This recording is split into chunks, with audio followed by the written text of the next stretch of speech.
From what's new with the CARTA bus system to the very latest on the City of Charleston, I talk one-on-one with City of Charleston Councilman Mike Seekings for this edition of Quintin's Close-Ups. And if you haven't already, subscribe to my YouTube channel and like Quintin's Close-Ups on Facebook. Councilman Mike Seekings, welcome back to Quintin's Close-Ups. Quintin, thank you for having me. It's been a minute, but always happy to get out and get the word on what's going on in our community, and you do such a great job of putting it all out there. So happy to participate, even though we're distanced. There's lots to talk about, I'm sure. Oh, yes, indeed. There's a lot to talk about when it comes to CARTA. Let me ask you this. What's new? What's now? So CARTA is in an interesting time in our development and our history, both with where we're going in the future and the challenges that the last 4 months have presented to us. As you know, transportation, public transit is an essential service. And if there was ever any question about that in this community, the last 4 months have told us with a resounding yes, it is an essential service. I haven't seen the numbers lately, but interpolating the last numbers I saw, we have probably moved our customers about 500,000 distinct rides since the shutdown in March, maybe a little bit less, but a good number. And it is a challenge every day, and our drivers are, and we use the word hero a lot around these times, but they are. I mean, they're out there on the front lines providing an essential service every single day. And it's been really rewarding to see their enthusiasm and a challenge to make sure we keep driver, rider, and community safe as we go through COVID and some of the other challenges that we've got. You talk about those bus drivers being really on the front lines of the coronavirus outbreak. They are. Yeah. Let me ask you this. Have any bus drivers been affected by this outbreak since the time began? The answer is yes, but very, very, in terms of numbers and percentages, very low. We were able to contact trace all of the incidents, and everyone is healthy. And I mean, considering the number of people we've moved, 500,000 people plus or minus, it's an amazing testament to us getting ahead of this early. We distanced the drivers with the plastic around. We've got distancing on our buses. We have encouraged people at the front end early on to use masks. It's now our policy. We were way ahead of that, way ahead of all the governments in doing that. We have provided masks and continue to do so on all our rides and all our buses. We partnered with Highwire Distillery and Chief Curia and the fire department to distribute free hand sanitizer. That has been an incredibly popular program. So, and we clean our buses very regularly. So we, like anybody else, are not immune, but given the rates and the numbers that we have passage with us every day, week, and month, we're doing great. Let me ask you this too. Any bus stops that have any COVID hotspots in your mind? Well, I'm not quite sure what you're asking me, but I mean, you look at the numbers that are out there in Charleston County. I had a councilman's night in last night and looked at the numbers. When we first shut down, we had 3 reported cases in Charleston County. We're over 10,000 now. 29401, 29403 are zip codes that have seen high incidence. So our bus stops and our buses and our system runs through those, but we have not seen anything to give us pause or concern that our stops are creating any particular issues out there. And again, we clean them and we encourage social distancing. And I will tell you this, our ridership has been great. They have really taken this very seriously and done everything they can to protect themselves and the community, and I commend them for that. Again, back to CARTA and being essential, all of us working together. It's so far so good, but we're ever vigilant. And since this health outbreak, have you all had to limit any services? So we started out when we shut everything down in March on a Sunday service, a modified Sunday service. We have now ramped back up. We've probably been for 30 days now on a full modified schedule. For those of you who want to know where your bus is at any given time, please download the transit app. It'll tell you how to get there. You're a very experienced rider of CARTA yourself, Quintin, so you know. But yeah, I mean, we're on a full schedule, which has been modified just a little bit based on demand. And you talked earlier about masks. I was just doing my research just a few minutes ago. I know in Metro in Chicago, they ask obviously riders to wear a mask or a face covering for the entirety of the ride. And obviously SEPTA in Philadelphia, with the accordance to the governor's recovery guidelines, are asking riders to wear face masks or covering. And I know BART in the Bay Area, San Francisco, also asks for face coverings. And in Washington, D.C., obviously, they're asking all riders there to to wear a face covering. Even in New York City, they mandated face coverings while they obviously were riding the trains there. And of course, the CDC says cloth face coverings are recommended as a simple barrier to help prevent respiratory droplets from traveling into the air and onto other people when the person is wearing the cloth face covering for cough or sneezing or talking or raising their voices. And I know that the CDC also says that face shields are used without a mask should be able to be wrapped around your sides of your face and extend below the chins of your face. And all of these big cities and huge public transportation systems are requiring face coverings, and the CDC actually approves a face shield or a face covering. Let me ask you this, Mr. Seekings. Why does CARTA require riders to wear a mask only versus face coverings? Well, the mask is the best practice. It's the easiest practice. And for some of our riders who, when you get into the face coverings, it gets a little more complicated. Masks work. We've talked and we've been way ahead of this. You might remember early on, as a matter of policy, before we instituted it, we asked our riders to wear masks. That created some head turns. But the masks are the recommended way to go, and that's how we're doing. We have not had a request, nor we've seen a need to expand on the actual method in which you cover up your face. Masks work, and as I said, we're handing out masks every day on the buses. We have allocated a good number of resources towards that, and a hand sanitizer. Masks work.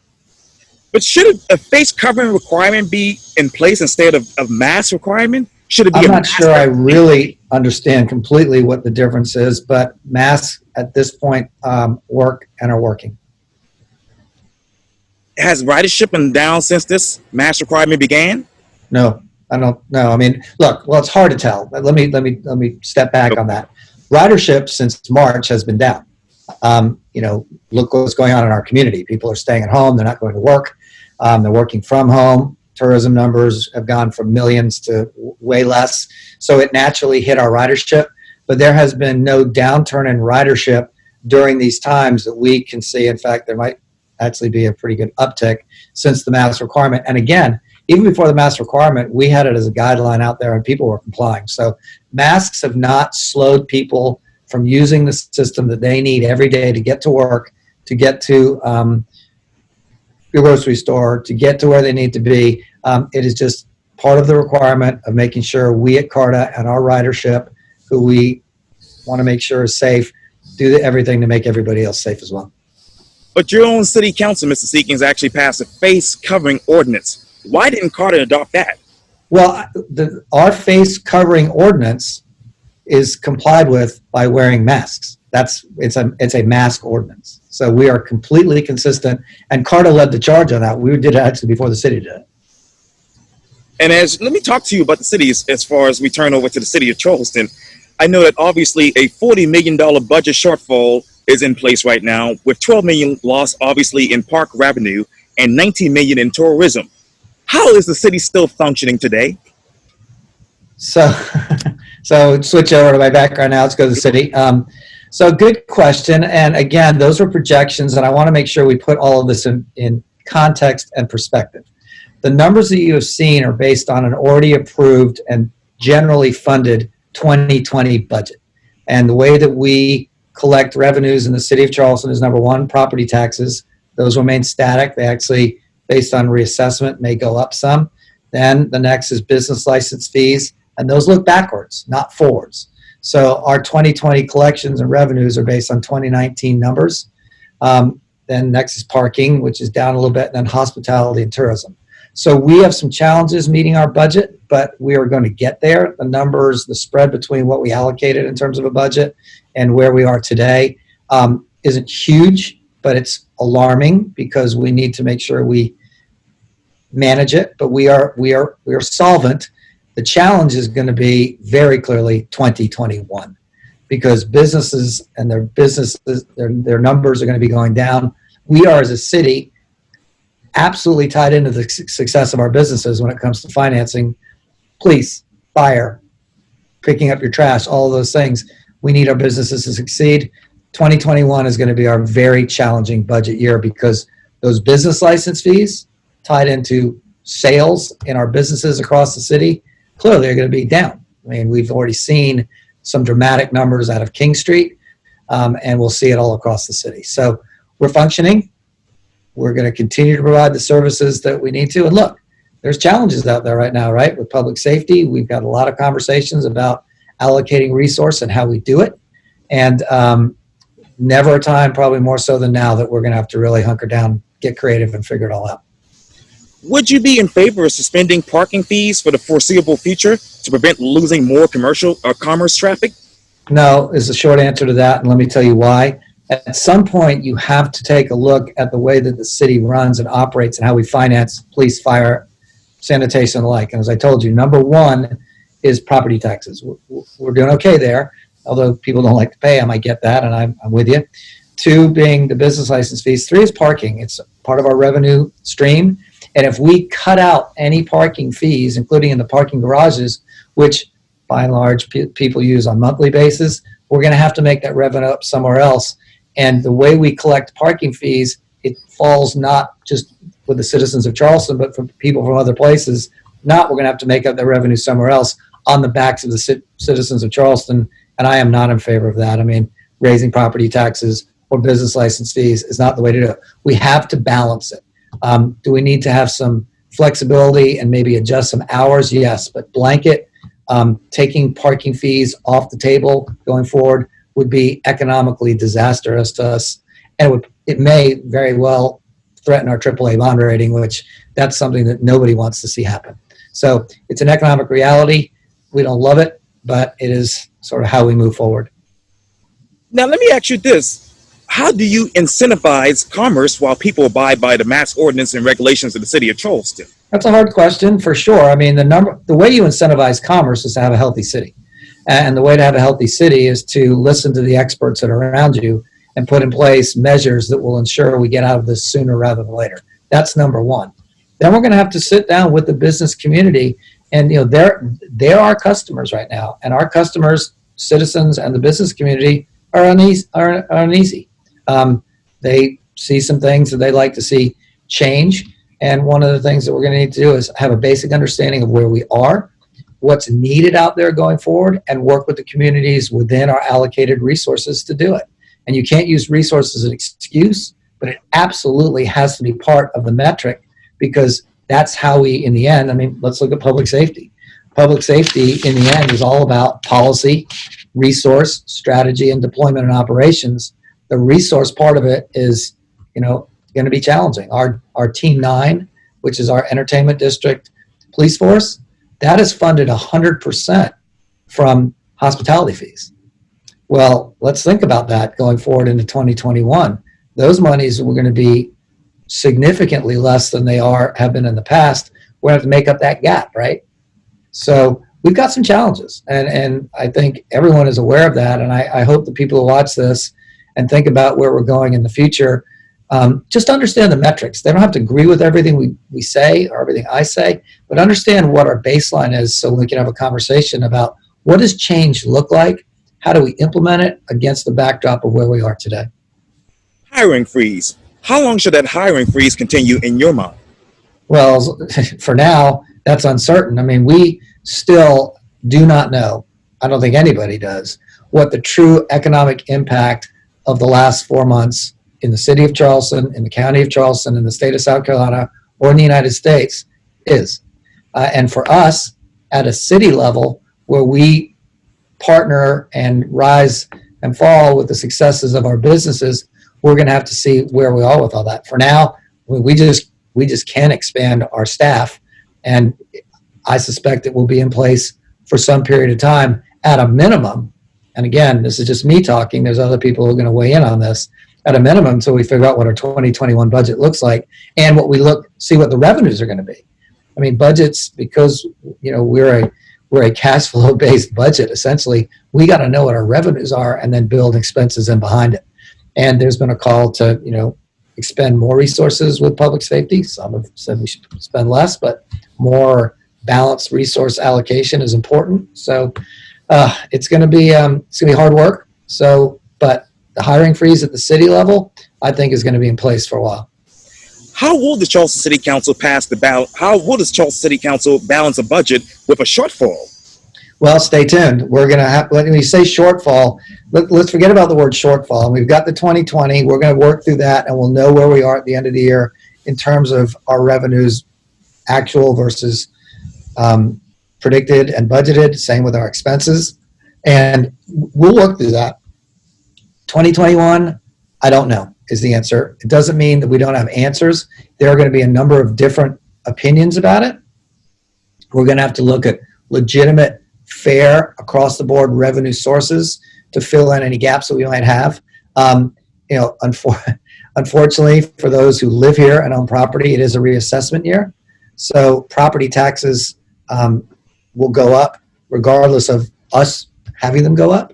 I can tell you I am not a fan of raising property taxes to make up our budget deficits. We're going to have to be much more creative than that. But look, the numbers will tell us, and we are still learning every day. So we're working through it. We're in the budget season right now. We have to pass a budget by the end of the year. We'll do that. It will be balanced. We're mandated by law to have a balanced budget, and we'll see what it looks like. But it is going to be a challenge. There's no question about it. What revenue resources does the city have right now?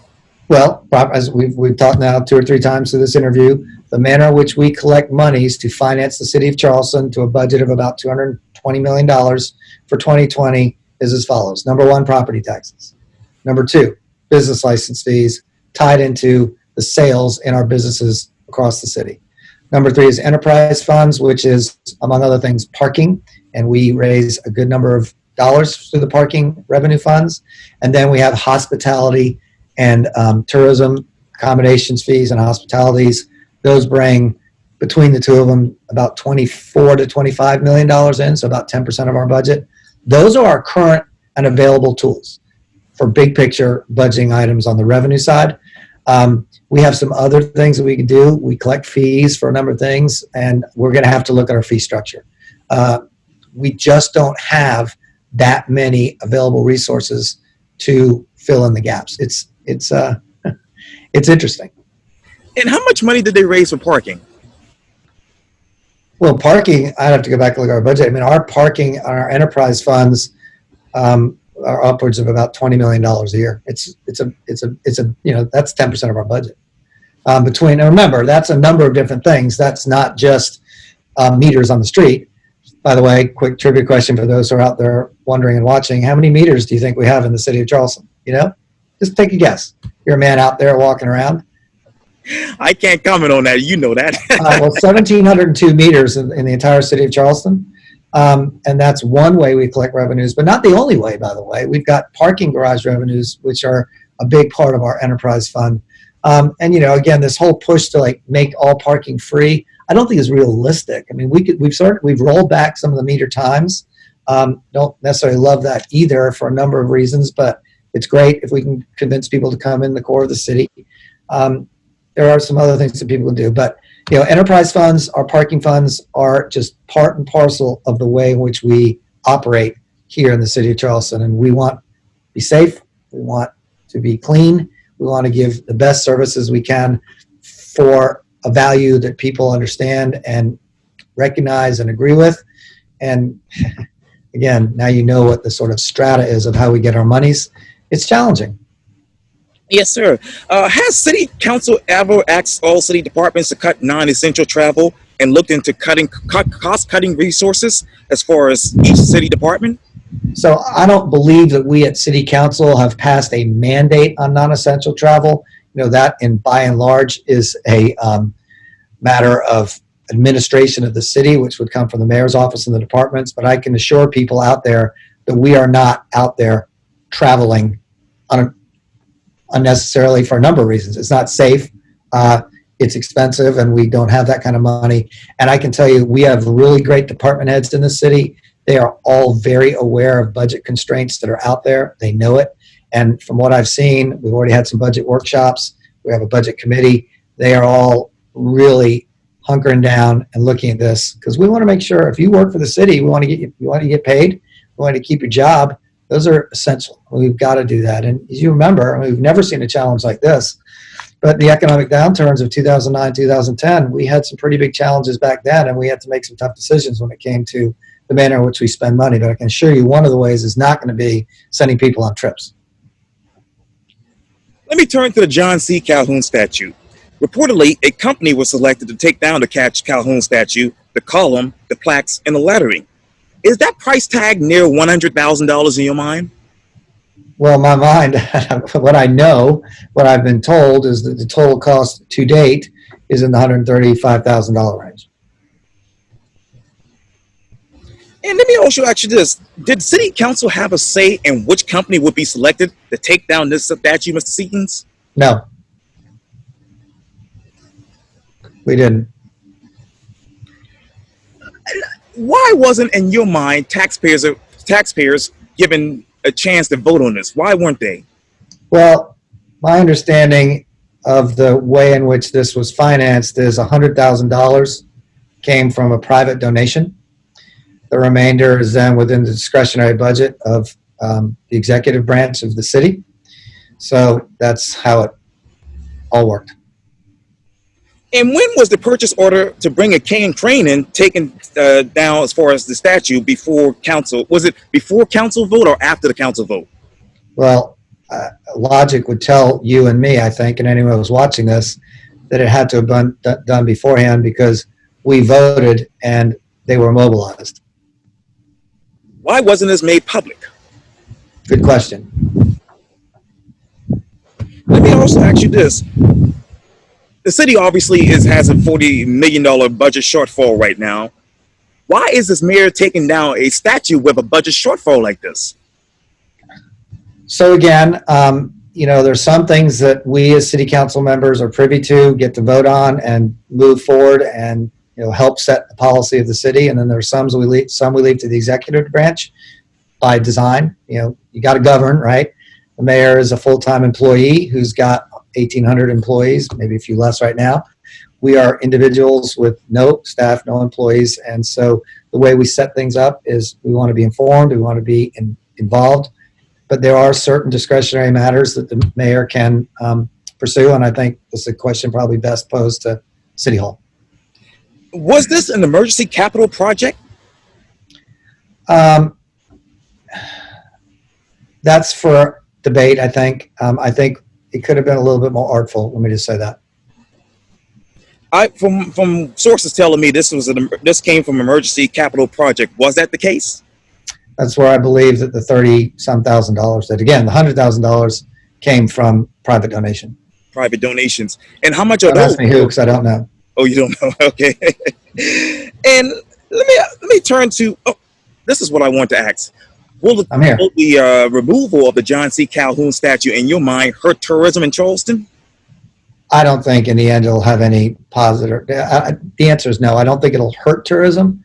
I think that we've got plenty of other tourism challenges between COVID, sort of some of the other events that have happened with civil unrest. Those are the things that we're going to have to think about and talk about. I don't think a single item in a city, no matter what it is going to have a huge long-term effect, but some of the challenges that we've got clearly do. Well, then what will the relationship be like with the infantry going forward? So I think it's going to be fine. I mean, that is something that we as a government need to do, and certainly something I think the mayor needs to make sure that he keeps them informed as to everything that's going on. I mean, Marion Square is a huge part of who we are and what we do in the city, and our relationship with the Washington Light Infantry goes back centuries, not just decades. So we'll, as with anything in the world, you have to make sure that you tend to and maintain relationships that are to mutually beneficial ends, and that's no different. Let me turn to the interview that I just did yesterday with flood activist Dr. Anna Zimmerman. Apparently, I didn't get to see that, by the way, so you're probably getting me cold, but good for you. I'm here to ask the tough questions. All right, you're doing it. What, in your mind, is the city doing to respond to those FEMA questions and issues with respect to reporting of substantially damaged homes? So, as you know, one of the things that we did, and my goodness, time is really sort of hard to measure these days, but a couple of years ago now, we've got a floodplain manager in the city of Charleston whose charge and duty and job, and he's very good at it, is to monitor floodplain management, to make sure he interfaces with FEMA, which he does on a daily basis and attend to the challenges that people have had out there with repeated flooding, areas that flood and the like. And we've got plenty of them. And you've seen around the city, we've done and had a number of successes with FEMA, still more to come. And, as we face the challenges beyond COVID, beyond social unrest, and we sort of open the city back up, we've got to turn our attention back to where we are with water, both in terms of what's coming at us in the future and the challenges we know exist out there because of what's happened in the past. Let me also ask you this. The city is still not in compliance with a request FEMA made in November 2018 for information and details and a follow-up letter on obviously the properties in that particular area. What is that request and what information is available right now to you? I don't know the letters that you're referring to, nor have I reviewed them before this conversation, so happy to comment on it when I see what you're talking about. What's next? How should the City of Charleston's relationship go with FEMA? How should that work out? That's going to be an excellent relationship, and we need to stay close with FEMA, but not just FEMA, with our citizens, with the county, with the state. When it comes to water and water challenges that we've got, and they are in every corner of the city, we're going to have to keep close to every resource. FEMA is, as you know, a sort of a backdrop of last resort because it assumes some kind of really bad event has happened. We've got to be thinking about preventing that kind of stuff.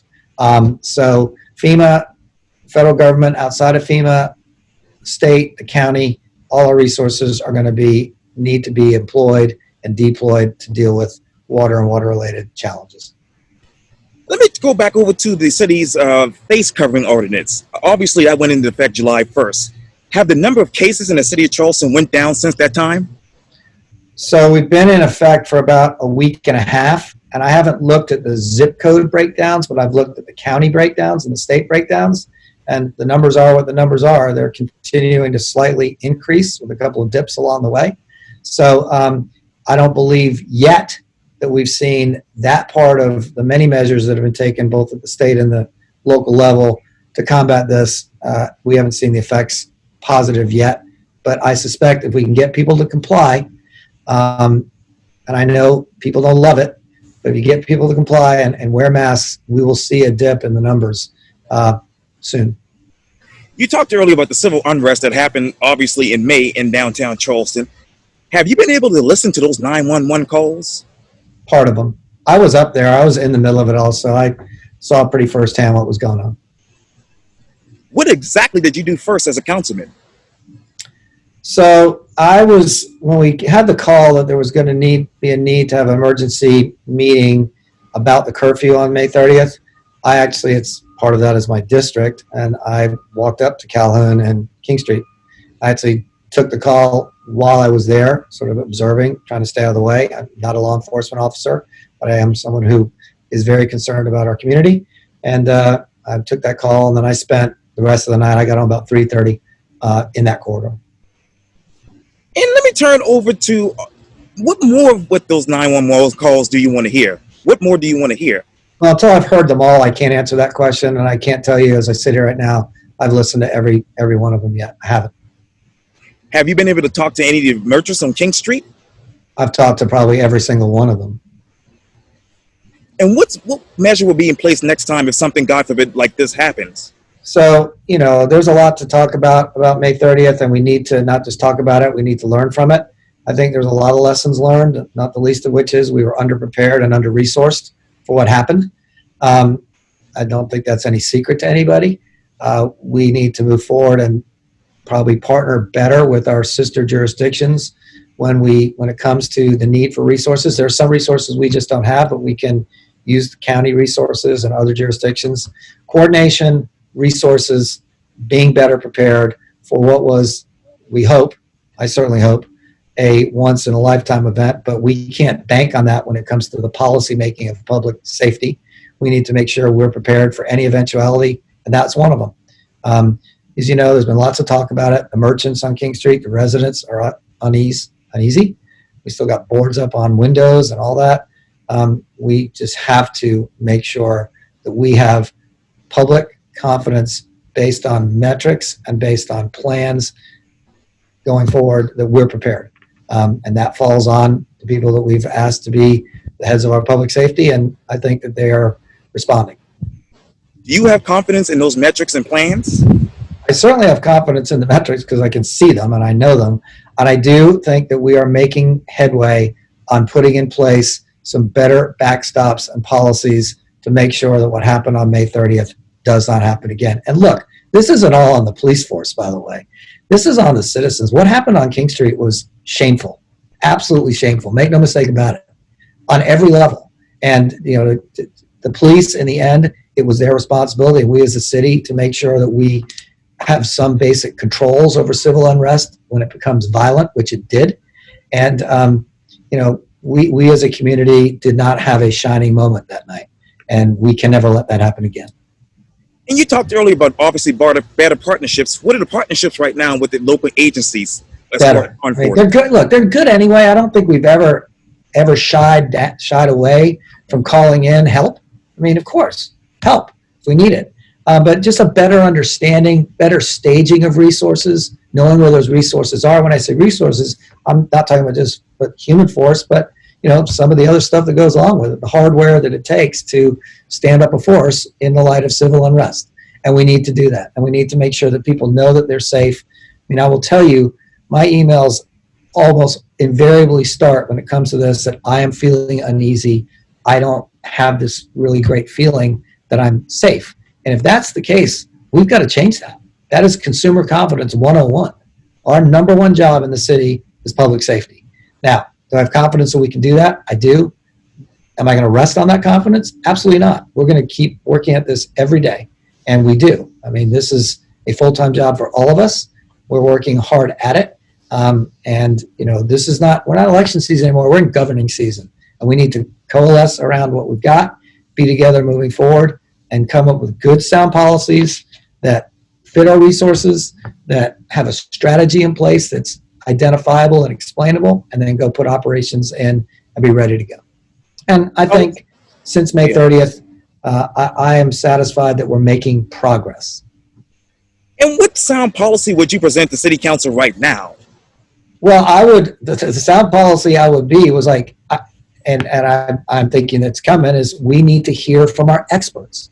We need to know how we can better be prepared. And I want to see that plan put in front of us and adopted as a policy. I mean, the policy of the city is to provide public safety to our citizens. That's our policy. It's our duty. It's our mission. It's our calling. It's what we have to do.